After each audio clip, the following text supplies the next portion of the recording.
Suliotët ishin shqiptarë, edhe ata veten e quanin shqiptarë dhe ata flisnin për shqip. Sigurisht i njihnin edhe gjuhën greke me të cilën ata ishin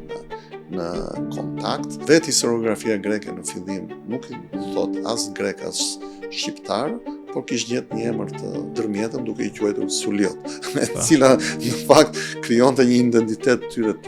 më të fuqishëm. Problemi Alipash dhe Pelenas me Suliotët ishin se duke qenë një popullsi shumë e fortë ortodokse, të cilët kishin bazën e tyre 4 fshatra dhe pastaj hapeshin edhe në fshatra të tjerë, ata arrinin dhe krijonin probleme në rrugët e tregtisë dhe në harraçet që i vinin popullsisë të fshatrave të përposhme të cilën ngreshin. Është e njëjta gjë si me Hormovën, pra ai nuk mund të lejojë që pushteti i tij, i cili ai sapo është vendosur në Janin dhe mund të themi operacionin e parë që ai ndërmerr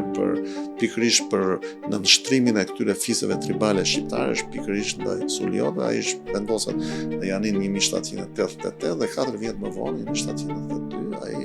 fillon pikërisht përpjekjen e parë me Suliotët. Normalisht që në momentet kur fillon dhe operon nacionalizmi, disa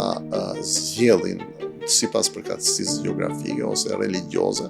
ose gjuhësore ose le të themi etnike, zgjedhin atë identitet në cilën ata mundohen të jenë më të pranishëm. Por duke qenë se ishte një popullsi shumë luftarake, e cila bëri një kontribut të madh në atë që unë nuk do ta quaja menjëherë një shpërthim ndaj revolucionit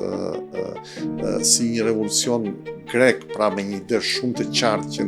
përveç se elitave, Mavrokardos dhe këtyre që vishin nga Stambolli, pra nga Konstantinopoli. Këta arreshtohen, janë dhe të parët që kërkojnë të rimarrin dhe privilegjet e vjetra të humbura, pikërisht nga regjimi i Alipash dhe Pelenas, pra regjimi i fortë i tij që qenë një regjim që nuk i kishte lejuar më që ata të silleshin në atë lloj forme, kështu që përqafojnë dhe le të themi joshen pikërisht edhe nga elitat greke në emër të një pan-kristianizmi dhe të një fuqie. Mos harrojmë që flamuri i tyre ishte për shembull i Suliotëve, është flamuri i Shëngjërgjit, pra i Dragojt, i Shëngjërgjit që vret Dragojt, që në këtë rast ishte Perandoria Osmane. Në ditët e sotme është vështirë që ti të pranosh dhe të thuash familjeve Suliote që ju jeni shqiptarë, sepse ata mund të thonë ne nuk ndihemi shqiptar, por që origjina etnike e tyre siç është përmendur në të gjithë literaturën nuk diskutohet dhe ishte shqiptare. Por unë do të them që edhe gjatë historisë të mëponshme ka pasur disa mundësira bashkëpunimi, të cilat janë parë, pra janë pikërisht Suliotë që shoqërojnë mbretin Oto në 1861 dhe marrin një takim me Arbreshet në Itali dhe bëhet fjalë për një le të themi shpërthim të një kryengritje të re